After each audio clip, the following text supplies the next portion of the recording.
Salut à tous, bienvenue sur la chaîne de Mangadoc. On va faire un nouvel achat manga. Je suis désolé, c'est pas la vidéo que je voulais vous incrémenter. Normalement, je devais vous faire la vidéo Mangatech, mais là, je suis en galère totale. Là, vous voyez, c'est un peu le bazar et tout. Vous voyez que ce côté-là, mais je vais vous mettre des petites photos pour vous voyez un petit peu l'étendue et les dégâts. J'ai commencé à ranger ma Mangatech pour pouvoir vous faire une vidéo, mais là, je suis perdu. Il y en a partout, je sais pas où donner de la tête. J'essaie d'organiser correctement, mais c'est un peu chaud. Donc, les achats de ce mois-ci, ils vont se découper toujours comme d'habitude en d'abord les grands formats, puis après les petits formats, des séries terminées, enfin, j'aurais tendance à dire, et aucune nouveauté. Voilà, il n'y a pas de nouveauté dans cet achat manga, donc je suis plutôt content. J'arrête d'augmenter le nombre de séries en cours, parce que là, je suis inondé. On va d'abord commencer par les webtoons, avec chez Michel Lafon, 6 coups.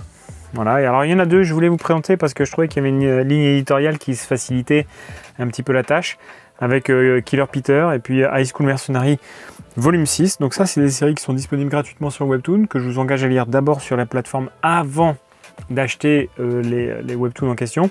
High School Mercenary, il y a déjà plus de 170, 180 épisodes, je ne sais plus combien il y en a, 200, 220, je ne sais plus. Donc ça veut dire qu'il y aura beaucoup de volumes. Killer Peter, pour l'instant, il n'y en a que 30, 40, il n'y en a pas énormément, mais ce sont des séries qui sont très suivies sur la plateforme. Donc ce que je voulais vous dire, c'est que c'est pareil pour le retour du clan Wazan.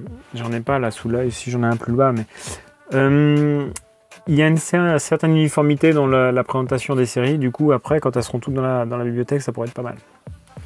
Donc voilà pour ces deux-là. High School Mercenary, que j'aime beaucoup. C'est une série que je lis en day one systématiquement sur la plateforme. Et Killer Peter, c'est une série qui commence aussi à... Voilà, c'est pas mal. Les dessins sont très performants. Il y a beaucoup d'animation, ça va très vite. Ça sent la testostérone. Enfin, c'est pas mal du tout pour ceux qui aiment bien la bagarre.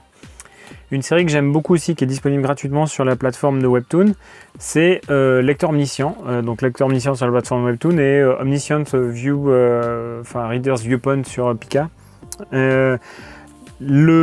Alors, j'arrête pas de le dire, mais Michel Lafon, c'est moins cher, mais la qualité globale, elle n'est pas terrible par rapport aux Cartoons et par rapport au Pika Webtoon et par rapport au K-Books. Voilà. Donc ça, c'est vraiment... Alors, c'est une série qui est assez complexe parce qu'il y a beaucoup de personnages, il y a beaucoup d'évolutions, il y a aussi beaucoup de volumes. On doit être à l'épisode 220, 230 sur l'application Webtoon. Donc il y aura quand même pas mal de volumes, c'est plus de 15 € à chaque fois, donc bon, préparez le budget si vous avez vraiment envie de faire ça. Il y avait un livre de Kawaguchi qui était Season Life, avec je sais plus comment il s'appelait l'autre, Fukumoto. Voilà, donc ça c'était Season Life, ils avaient fait un autre livre ensemble, de ce que je connais en tout cas, Confession. Voilà, c'est l'histoire de deux alpinistes qui sont un peu coincés entre guillemets au seuil de la mort, et puis il y en a un qui va se confesser, voilà, donc ça c'est le spin-off. Et je vous laisse découvrir parce que ça, on se spoil assez rapidement avec ce type de série puisque c'est un one shot. Ah oui, je vous ai dit que j'avais repris une nouveauté, c'est faux, j'ai pris Confession. Boys Abyss, tome 12, voilà, chez Big Kana. Et l'autre chez Kana, c'est Slam Dunk. Donc Slam Dunk, si vous ne connaissez pas, honnêtement, celle-là, elle est bien mieux que la Star Edition. La qualité du papier, il est très épais. Il est vraiment... Enfin, ça rend hommage à la série. Moi, je trouve que après, c'est un peu lourd. J'aime pas trop. Je trouve ça trop épais pour un manga. On n'a pas l'habitude d'avoir ce type de papier. On n'a pas l'habitude d'avoir ce type d'œuvre comme support. Mais Slam Dunk, c'est extraordinaire. Si vous connaissez pas, honnêtement, moi, ça fait vraiment partie de mon top 5, top 10 de séries que j'ai jamais lues. C'est une série de sport sur le basketball. C'est merveilleux. Oh, ennemi un peu loin. Solo Leveling, le coffret, 10-12. Bon, bah, je crois que vous avez compris mon amour pour Solo Leveling. Hein. Ça sent la chute, je vous raconte pas. Donc ça, c'était les grands formats. C'est pas tout à fait les grands formats, c'est les moyens formats. Vous allez voir, il y a d'autres trucs qui sont un peu gros. La dernière box de Kengan Ashura, tome, je sais plus, 25-27, quelque chose comme ça. Bon, bref, les 3 derniers ou 4 derniers tomes de la box numéro 3. Alors, vous avez les autres box de Meian ici qui sont Karakuri Circus. La qualité de la box et de l'abonnement Kengan Ashura par rapport à la qualité de la box et de l'abonnement Karakuri Circus, ça n'a rien à voir. Ça, c'est bien, mais c'est juste pratique pour ranger, on va pas se mentir, c'est pas ouf. Par rapport à la box Karakuri Circus, qui est une vraie, je vais pas dire œuvre d'art parce que ça serait un peu abusif, Mais la qualité, elle est franchement largement meilleure. Dans les autres gros formats, je vous avais dit qu'on avait terminé quelques séries. Hop là, Team Phoenix. Oh, attendez, parce qu'il y a un marque-page Spy X Family qui est collé dessus. Marque-page Spy X Family. Il va aller avec les Spy X Family. Voilà. Team Phoenix, édition, je sais pas comment ils appellent ça. Bon, bref, collector, grand format, je sais pas ce que vous appelez ça comme vous voulez. Tome 5. Heureusement que c'est fini parce que il coûte relativement cher. Je suis pas convaincu de les lire tout de suite. Ça ne m'intéresse aujourd'hui pas du tout. Aujourd'hui. J'aimerais bien découvrir l'ensemble de l'œuvre de Tezuka avant d'attaquer Team Phoenix, qui a l'air d'être un petit peu un mix de pas mal de séries de l'auteur. Un autre collector, ça c'est pour un peu les anciens, quoi. Voilà, hein, c'est Capitaine Flamme. Je sais pas si c'est un tome unique ou pas, j'espère, parce qu'il n'y a pas de numéro, donc ouais, ça doit être un tome unique. Capitaine Flamme, je pense que pour les descendants des années 90, ça évoque pas mal de choses. Et moi, c'est une série que j'avais adorée, vraiment. Et donc, du coup, voilà, quand c'est sorti, je me suis dit, ah ouais, chouette.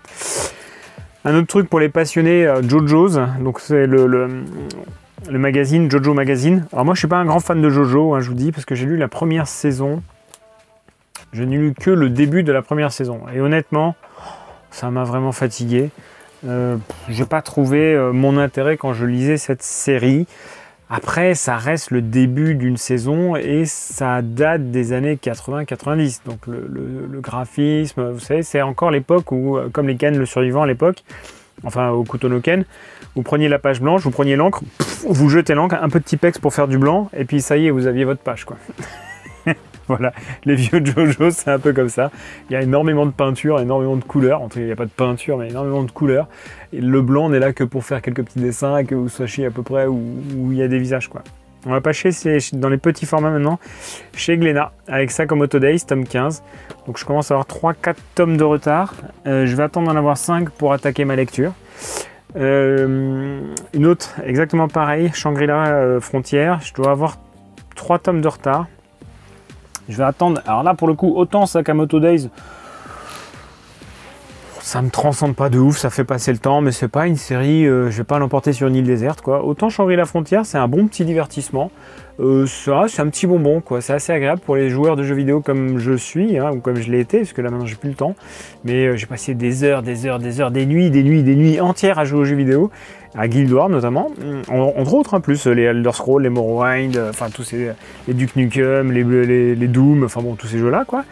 Et maintenant, j'ai plus le temps du tout. En revanche, le personnage, la vie du personnage, la manière dont il règle son... Enfin, moi je sais pas, j'ai vraiment l'impression d'être retourné 10 ans en arrière quand j'étais en train de jouer à Guild Wars ou à des choses comme ça, quoi. C'est vraiment, moi ça m'évoque plein de souvenirs. Alors, ça évoquera pas de souvenirs du tout à plein de personnes. En plus je suis un joueur de jeu de rôle, donc vous voyez, il y a plein de choses qui fonctionnent comme un jeu de rôle dans ce jeu vidéo en VR. Et c'est vraiment, moi ça m'évoque plein de souvenirs et donc j'adore. One Piece, dans son édition brillante, collector, appelez ça comme vous voulez, tome 108, premier tirage, édition premier tirage. Un autre éditeur chez lequel il y a pas mal de mangas qui sont sortis ce mois-ci. Keiji 17. Alors je suis content parce que, alors pour le coup, j'ai rejoint l'ancienne série puisque j'en suis au 17 aussi sur l'ancienne. Je n'ai pas le 18 sur l'ancienne et je n'ai pas le 18 sur la nouvelle, donc je n'ai pas fini ma série. Mais ça va pas tarder. Soten no Ken, donc là je remercie Momo, il saura pourquoi. Soten no Ken, tome 12, j'en ai un de retard du coup. Comme je le disais au tout début, j'aimais pas du tout ces couvertures qu'on avait, vous savez, parce qu'ils avaient dit, ouais, c'est collector, je sais pas comment ils appelaient ça, Kali, et puis en fait, on avait un papier canson, et moi je déteste ce papier canson en termes de quand vous avez votre bouquin dans les mains, le papier canson, ça absorbe l'humidité des doigts, et après ça gondole. Donc, je suis un peu obsessionnel sur les mangas neufs, donc j'aime pas du tout. En revanche, au niveau du livre en lui-même, ça rend quelque chose de tout à fait intéressant, je trouve ça pas mal du tout sur l'ensemble des séries qui ont été faites sous ce type de format, que ce soit Soten no Ken, que ce soit Keiji, que ce soit, mais même les anciens types, ouais c'est Fushigi Yugi, que ce soit, non c'est pas Nana, mais je vais en avoir d'autres comme ça en papier que j'avais pas trop apprécié, mais à l'époque en tout cas, Mille et une nuits, oh putain, Mille et une nuits, Il y en a un autre dans ce format-là, avec ce papier un peu canson, c'est Land, tome 9. Voilà, 9 sur 11. La fresque, elle est pas mal du tout, si vous avez l'occasion de la voir. Enfin, pas mal. Ça change un peu d'avoir une fresque qui soit pas une fresque de Star Edition, quoi. Toujours dans les Tetsuhara Ikusanoko, tome 9. Non, tome 11. Ouais, tome 11. Donc il y en a 20 en tout. Voilà, ils sont assez chers les Ikusanoko. Et Mibuki Shiden, tome 10. Alors le Mibuki Shiden, quand je l'ai vu arriver, je dis oh, c'est le dernier de la série, je suis pas au courant, qu'est-ce qui se passe? Parce qu'il est quand même bien balèze, il est bien gros. Ouais, pareil. Je vais vous sortir le tome 4 par exemple. Tome 4, tome 11. Alors j'ai pas regardé le prix des tomes, mais honnêtement, je l'ai vu arriver, je fais oh, c'est le dernier ou quoi? Bon. On va passer chez Crunchyroll. Alors Crunchyroll, il y a 3 mangas.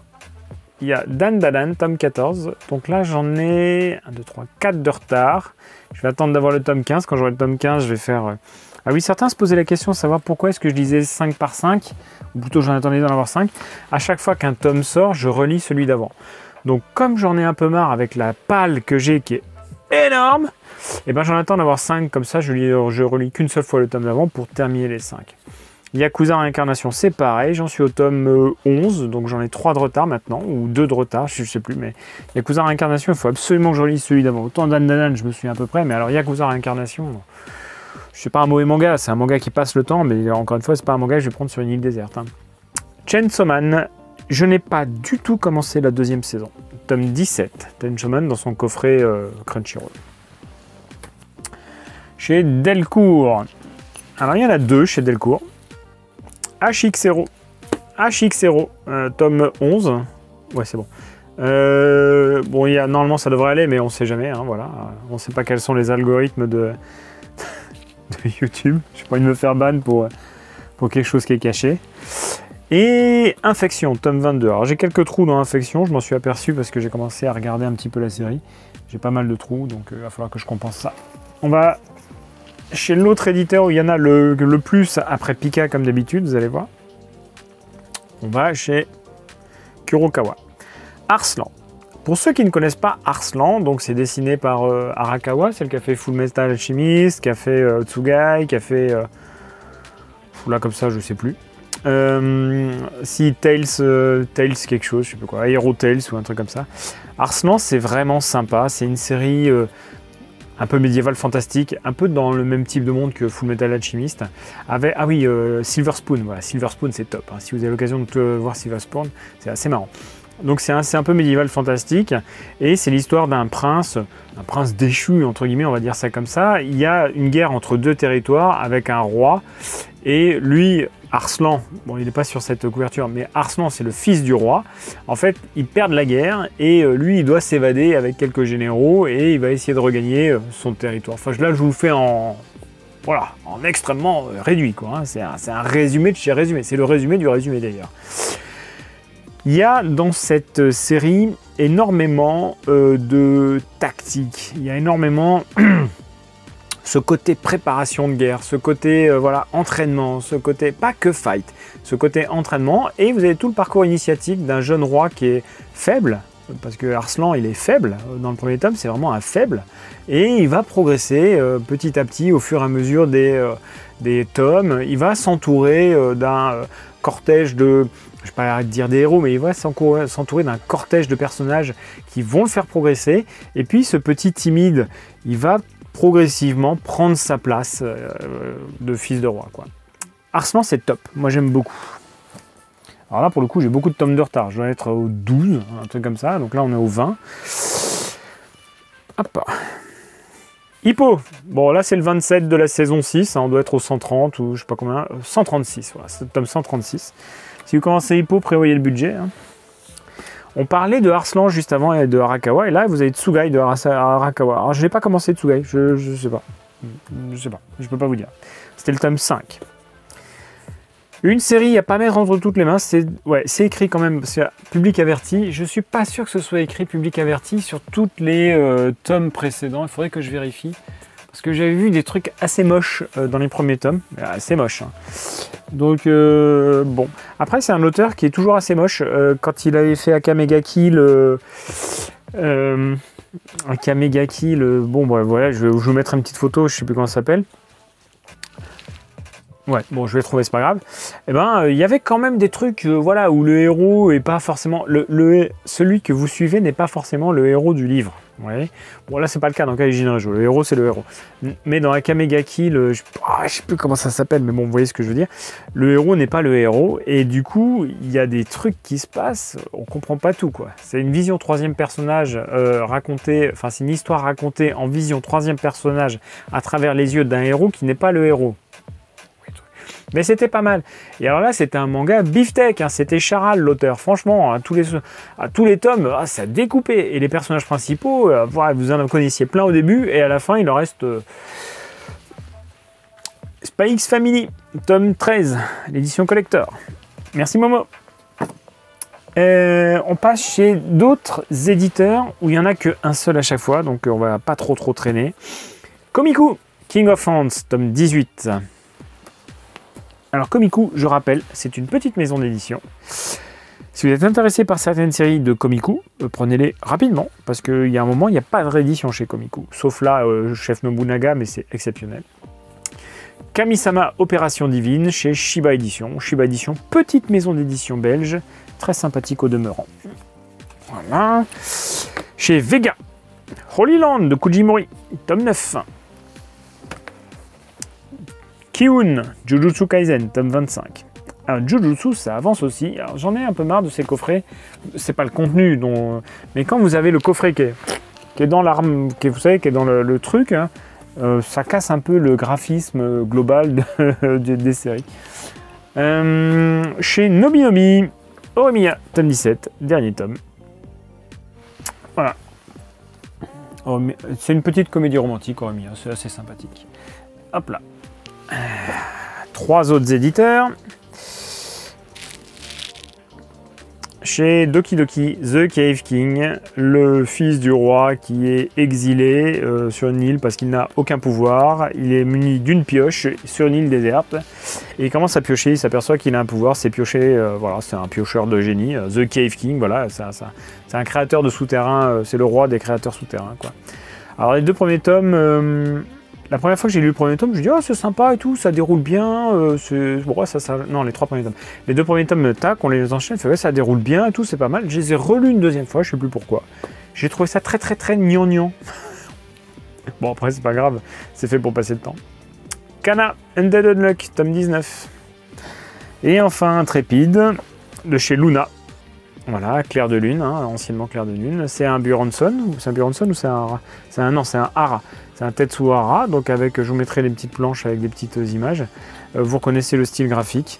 Je l'avais déjà acheté, mais il était dans un état catastrophique. Là, je vais faire un petit clap pour récupérer le paquet de Pika qui est de l'autre côté. Du coup, je n'ai pas bien préparé ma vidéo, je suis désolé.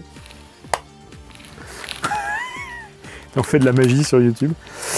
Drifting Dragon, tome 16. Il me manque le tome 14 que j'ai oublié d'acheter.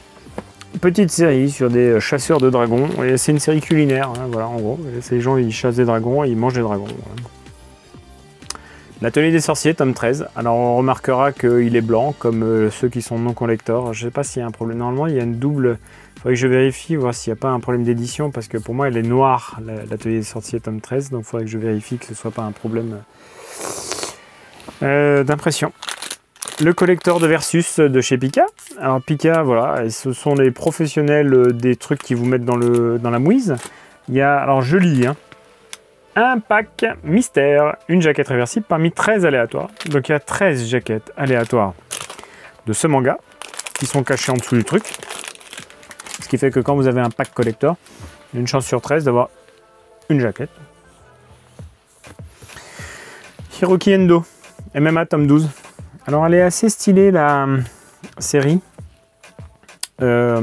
graphiquement parlant, parce que c'est rouge, bleu, rouge, bleu, rouge, bleu. Vous voyez, là vous avez, je vais vous sortir le tome 7 par exemple. Vous avez comme Keikaishi avec blanc noir, comme comment s'appelle le truc de Go de Oba et Obata, Hikaru no Go. Voilà, Oba Obata, vous avez une alternance de couleurs. Blue Lock, épisode Nagi, tome 4. Oh. Vous avez des dessins dedans qui sont... Il y a quand même des dessins qui sont parfois d'une... Ouais, vous êtes pris dedans, quoi. Il dessine très bien, le dessinateur. Hidden Zero, 31. On dirait une jaquette de fin, hein, vous trouvez pas? On dirait un peu une jaquette de fin. Plus que 4, ou 5, je sais plus. 4. Commis Cherchez-moi, tome 15, comédie romantique. Alors, vous voyez, vous avez l'impression que le livre, il est vierge, hein, parce que pour une fois, il n'y a pas de noir tout autour. D'ailleurs, quand vous achetez vos mangas, quand vous les prenez tous, ouais, vous les prenez comme ça. Si vous voyez qu'il y en a plein de noirs, et il y en a un qui est blanc, vous mettez dans l'autre sens, et vous voyez si c'est pareil ou pas, parce que parfois, ça se fait plus trop maintenant, mais à l'époque, hein, il y a longtemps, quand c'était noir et blanc, c'est que là où c'était noir, c'était coupé au milieu des images. Donc c'était bien de savoir si... Fallait les regarder quand même, parce que parfois il y en avait vraiment qui étaient coupés au milieu et on avait la moitié des images qui passaient pas. Bon là, en l'occurrence, les images, elles sont bien centrées, voilà. Vous voyez, il y a un petit carré et tout. Donc, Commis Cherchez-moi, tome 15. I am a million lives, I'm standing on a million lives, tome 16. Donc là, j'en ai 6 de retard, il faudrait peut-être que j'attaque la lecture. Hop là. C'est pas fou, hein. I am standing on a million lives, c'est un isekai sans être un isekai. Ça veut dire que vous êtes dans le monde normal, puis vous êtes transporté dans un monde imaginaire, vous revenez dans le monde normal, puis après vous repartez dans le monde imaginaire, puis vous revenez dans le monde normal, puis vous repartez. Donc c'est un isekai sans en être un. Je ne pouvais pas faire un Takahashi, ouais, un achat manga sans un Takahashi, parce qu'il y en a tout le temps. Donc là, pas de Jumbo Max, pas de tout ça, mais Détonation, tome 2. Donc je suis déçu de ne pas avoir le Pika graphique, parce que... Ouais, c'était Pika graphique, je crois, parce que j'aime bien ces grands formats. Mais bon, c'est pas grave, je vais pas pleurer d'avoir un Détonation qui est réédité, parce que franchement, je suis très content. Et enfin, The Summer Hikaru Dead. J'avais commencé que la moitié du premier tome de The Summer Hikaru Dead. Je sais pas trop quoi penser de la lecture, mais après j'ai lu que la moitié, hein. Néanmoins, les jaquettes sont merveilleusement belles. Donc voilà pour cet achat manga. Je vous remercie de l'avoir regardé. Je suis désolé pour la vidéo Mangatech qui traîne un peu parce que je n'arrive pas à ranger ma Mangatech sereinement. J'arrive pas à trouver du temps pour tout faire, sachant que faudrait que je vous prenne une photo de l'endroit où je tourne. Mais là, la vision d'horreur que j'ai en face de moi, c'est horrible. Bon, en tout cas, je vous souhaite de très bons moments de lecture. Profitez-en bien, amusez-vous bien. C'est les vacances scolaires, donc... Enfin, je sais pas quand est-ce que sortira la vidéo, mais au moment où je la tourne, c'est les vacances scolaires. Si vous y êtes encore parce qu'elle sort vite, tant mieux. Donc profitez-en bien. Je vous embrasse très fort et je vous dis à très bientôt. Salut!